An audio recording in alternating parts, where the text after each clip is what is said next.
जो लोग वंदे मातरम से जिन्हें घृणा है, उन्हें बेहतर होगा कि देश छोड़ के चले जाए। वंदे मातरम गीत का बीएसपी सांसद ने किया अपमान। शफीकुर रहमान के मुताबिक मजहब के खिलाफ है राष्ट्रगीत। मजहब की आड़ में ये कैसा सियासी स्टंट। ये वाकया उस वक्त हुआ जब संसद में हो रहे शोर शराबे को देखते हुए अध्यक्ष मीरा कुमार ने लोकसभा को अनिश्चित काल के लिए स्थगित कर दिया और सभी लोग वंदे मातरम के लिए खड़े हो गए। लेकिन बीएसपी सांसद शफीकुर रहमान बर्क बीच में ही उठकर बाहर चले गए, जिसको लेकर शांत स्वभाव के कहे जाने वाली लोकसभा अध्यक्ष मीरा कुमार भी विफर पड़ी। निश्चित तौर पर ये संसद का ही नहीं बल्कि पूरे देश का अपमान है। Honorable members, I just saw one honorable member walking out when the Vande Mataram was being played.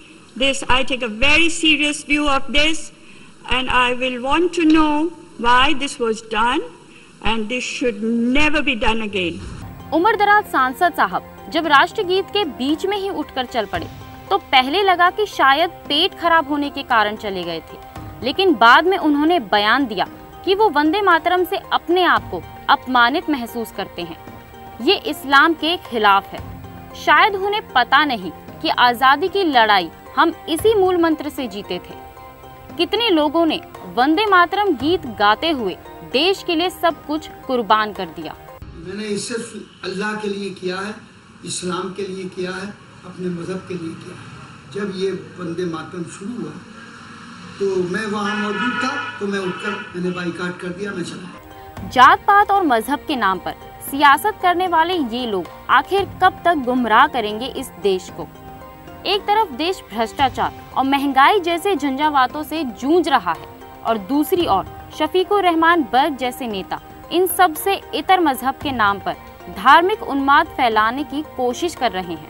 जो लोग राष्ट्रीय गीत से घृणा करते हैं, जो लोग वंदे मातरम से जिन्हें घृणा है, उन्हें बेहतर होगा कि देश छोड़ के चले जाए। और अगर देश में रह करके वो वंदे मातरम का अपमान,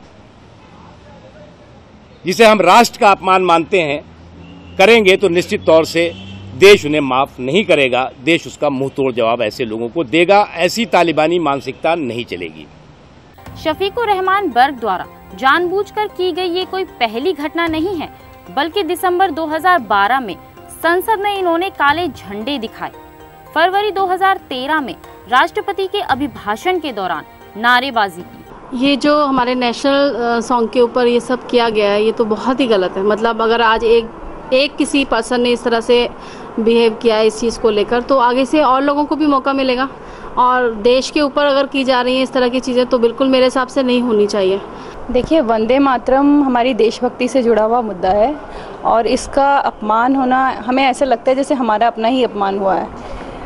हमारे नेताओं को इन छोटी छोटी बातों से ऊपर उठकर देश के विषय में सोचना चाहिए। वहीं बसपा के समर्थन से सत्ता पर काबिज कांग्रेस ने इसकी निंदा करना भी जरूरी नहीं समझा, क्योंकि आंकड़ों के इस खेल में वोट बैंक की राजनीति करने वालों ने लोकतंत्र को इतना पंगु बना दिया है कि हम अपनी मर्यादा भी भूलते जा रहे हैं। ऐसे में लोगों के सामने ये सवाल उठना लाजमी है कि क्या कोई भी धर्म देश से बढ़कर है? क्या किसी को भी राष्ट्रीय गीत का अपमान करने का अधिकार है? और क्या भारतीय संविधान या अस्मिता से जुड़ी किसी भी चीज का अपमान करने वाले लोगों को इस देश में रहने का अधिकार है? जो लोग वंदे मातरम से जिन्हें घृणा है, उन्हें बेहतर होगा कि देश छोड़ के चले जाए। वंदे मातरम, वंदे मातरम, सुजलाम सुफलाम मलयज शीतलाम, शस्य श्यामलाम मातरम, वंदे मातरम, शुभ्रज्योत्स्ना पुलकितयामिनीं,